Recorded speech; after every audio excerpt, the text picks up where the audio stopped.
70 लाख लोग हरिद्वार में कुंभ में शामिल हुए हैं। उनमें से जितने परिवार के लोगों की जान गई है, उन सबसे मैं अपील करता हूं कि उठ खड़े हो और मोदी सरकार पर और उत्तराखंड की सरकार पर हत्या का मुकदमा दर्ज कराने करोड़ के अलावा अगर हम दूसरी महत्वपूर्ण बात करें तो वो बात यह है कि 1000 से ज्यादा वो लोग जो चलते चलते भूख से सड़कों पर मरे, गाड़ियों से रौंद के मरे, रेल से कट के मरे और पुलिस की लाठियों से पिट के मरे।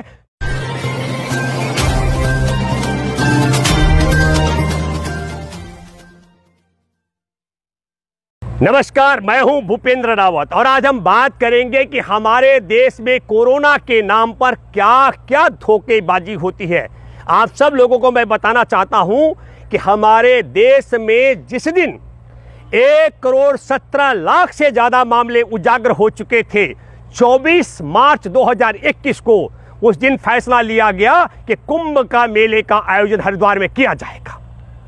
और कुंभ के मेले के आयोजन में कोरोना की दूसरी लहर में महामारी से लोग ना मरे, इसके लिए नैनीताल हाईकोर्ट ने एक आदेश दिया था। उस आदेश के मुताबिक 50,000 लोगों के रोजाना टेस्ट किए जाने थे। और अभी आप लोगों ने देखा होगा, बहुत रोचक बात है कि कुंभ में कोरोना जांच के नाम पर 1 लाख से ज्यादा फर्जी रिपोर्ट उजागर हुई। और यह उजागर कैसे हुई है? 22 अप्रैल को फरीदकोट पंजाब के विपिन मित्तल जो LIC का एजेंट है, उनको एक SMS जाता है और SMS में सूचना मिलती है कि तुम्हारा कोरोना की रिपोर्ट नेगेटिव है। और यही नहीं, इसके साथ में उन्हें कहा जाता है आपकी जांच रिपोर्ट का लिंक भी संलग्न है। और उन्होंने विपिन ने इसकी शिकायत स्थानीय स्तर पर की, कोई सुनवाई नहीं हुई। फिर उसके बाद जब ICR को इसकी शिकायत की गई तो उसके बाद पाया गया कि यह मामला हरिद्वार की जांच का है। और हरिद्वार की जांच के लिए जब यह मामला भेजा गया तो क्या हुआ? हैरान हो गए स्वास्थ्य विभाग के अधिकारी। एक एक मोबाइल पर 50-50, 60-60 हजार लोगों की जांच की रिपोर्ट थी। तो मैं आपको कहना चाहता हूं, एक तरफ आप सब लोगों ने देखा कि कोरोना भगाने के लिए ताली और थाली और घंटी घड़ियाल बजाए गए, जबकि हमारे देश के अंदर 30 जनवरी को एक मामला उजागर हो चुका था और विश्व स्वास्थ्य संगठन 30 जनवरी को विश्व वैश्विक आपातकाल घोषित कर चुका था कोरोना के लिए, लेकिन सरकार ने ध्यान नहीं दिया। अब आप सोचने की बात है, 24 मार्च 2020 को देश में 500 मामले थे तो तालाबंद कर दिया जाता है। और तालाबंदी के बाद हमारे देश के अंदर मैं अगर कहूं कि 60 लाख करोड़ का तो देश को आर्थिक नुकसान हुआ। और 60 लाख करोड़ के अलावा अगर हम दूसरी महत्वपूर्ण बात करें तो वो बात यह है कि 1000 से ज्यादा वो लोग जो चलते चलते भूख से सड़कों पर मरे, गाड़ियों से रौंद के मरे, रेल से कट के मरे और पुलिस की लाठियों से पिट के मरे। तो हमको सोचना चाहिए, क्या हमारे देश में कोई ऐसा वैज्ञानिकों का समूह या मैं गिरोह कहूंगा जो देश के प्रधानमंत्री से कहे कि 500 मामले होने पर आप देश के अंदर तालाबंदी करके देश का कोरोना भगाने के लिए तालाबंद कर दो। और जब 1,17,00,000 मामले उजागर हो जाएं तो आप कुंभ के आयोजन की तैयारी कर दो। यदि सच में ऐसा कोई वैज्ञानिकों का गिरोह हमारे देश के प्रधानमंत्री को सलाह दे रहा है तो तत्काल ऐसे गिरोह को हथकड़ी लगा के जेल में डाला जाना चाहिए। और यदि हमारे देश का प्रधानमंत्री अवैज्ञानिक तरीके से अपनी ही मूर्खता के कारण जब मन करता है 500 मामलों में ताला लगा दे और 1,17,00,000 मामले उजागर होने पर कुंभ के आयोजन की तैयारी करा दे, तो कुर्सी से हटा करके नरेंद्र मोदी को हथकड़ी लगा करके जेल में डाला जाना चाहिए। और दूसरी बात आपको बताना चाहता हूं कि जब यह मामला हुआ तो 9 जून को नैनीताल हाई कोर्ट में इसको लेकर के एक जनहित याचिका दायर की गई और 12 जून को सुप्रीम कोर्ट में मामला चल रहा था। आपदा प्रबंधन के तहत धारा 12 के तहत जिन परिवारों की सदस्य की मौत हुई उनको 4-4 लाख रुपए देने का, तो तब फंसी हुई मोदी सरकार कहती है हम तैयार हैं 4-4 लाख रुपए देने के लिए। और ठीक क्रोनोलॉजी का हिस्सा मैं बताता हूं, जैसे इससे निकलने का रास्ता क्या निकला, 18 मार्च 2021 को घोटाला किया गया, 2 करोड़ की जमीन को 18 करोड़ रुपए में खरीदा गया अयोध्या की।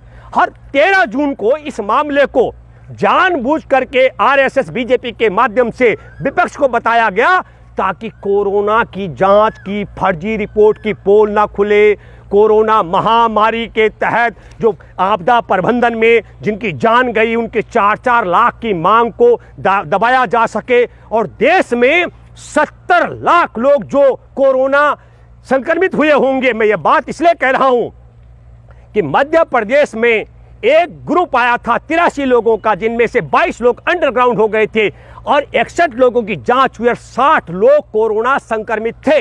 इसका मतलब है कि 70 लाख लोग जो कुंभ में शामिल हुए उनमें से अगर हम कहें तो कम से कम 69 लाख लोग कोरोना संक्रमित हुए। और अब बड़ा सवाल, क्योंकि सुप्रीम कोर्ट ने 20 जून को मोदी सरकार ने कहा हम 4-4 लाख रुपए नहीं दे सकते। ये मोदी सरकार या मोदी या अमित शाह के बाप की बपूती नहीं है। हमारे देश में आपदा प्रबंधन कानून की धारा 12 के तहत सबको महामारी में जान गंवाने वाले को 4-4 हजार रुपए देने का 4 लाख रुपए देने का प्रावधान है। और मैं एक बात कहना चाहता हूं, फर्जी तरीके से जांच रिपोर्ट तैयार करके यदि 69 लाख लोगों में से जिन लोगों की जान कोरोना से गई उनकी हत्या का मुकदमा भी चलना चाहिए। एक एक व्यक्ति का 4-4 लाख रुपए सरकार को भरना चाहिए।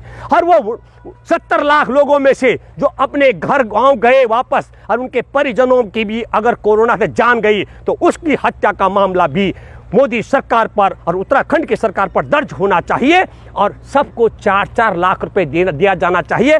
मैं मामला अभी सरकार इतिश्री कर रही है कि 420 का मामला है, 120 का मामला, बिल्कुल नहीं। ये हमारे देश के साथ गद्दारी का मामला है, हमारे देश को महामारी में झोंकने का मामला है, हमारे देश के लोगों की कोरोना से हत्या कराने का षड्यंत्र है।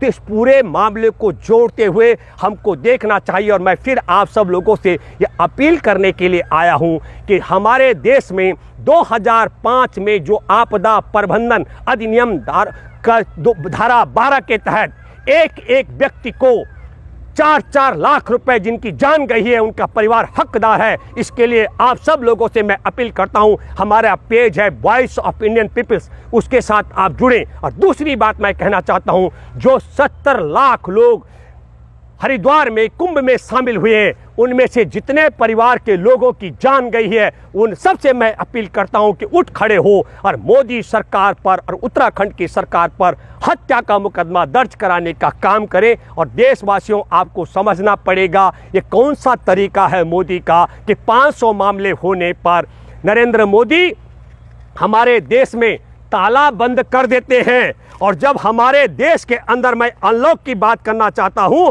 और जब हमारे देश के अंदर अक्टूबर में 2020 की मैं बात कर रहा हूं, 73 लाख मामले उजागर हो गए थे और 1,11,000 लोगों की मौत हो जान जा चुकी थी, तब अनलॉक कर दिया जाता है। और 2021 में जब कोरोना की महामारी के खिलाफ एक बनी टास्क फोर्स के अगुवाई कर रहे डॉक्टर पाल और सब लोग चिंतित थे कि हमारे यहाँ कोरोना के वायरस का जो दूसरा स्वरूप है, और उसके बावजूद 24 मार्च को 1,17,00,000 से ज़्यादा मामले उजागर होने पर कुंभ का आयोजन कराया जाता है। और कुंभ में फर्जी रिपोर्ट दर्ज करके देश को महामारी के आग में झोंका जाता है। और जब मोदी सरकार फंसती है तो फिर राम मंदिर के घोटाले को उजागर कराया जाता है। तो आप समझ लो कि राम मंदिर के साथ धोखा, हमारी सीमाओं पर चीन ने कब्जा कर लिया उसको लेकर धोखा, कोरोना के नाम पर धोखा, और हमारे देश में आपदा प्रबंधन अधिनियम की धारा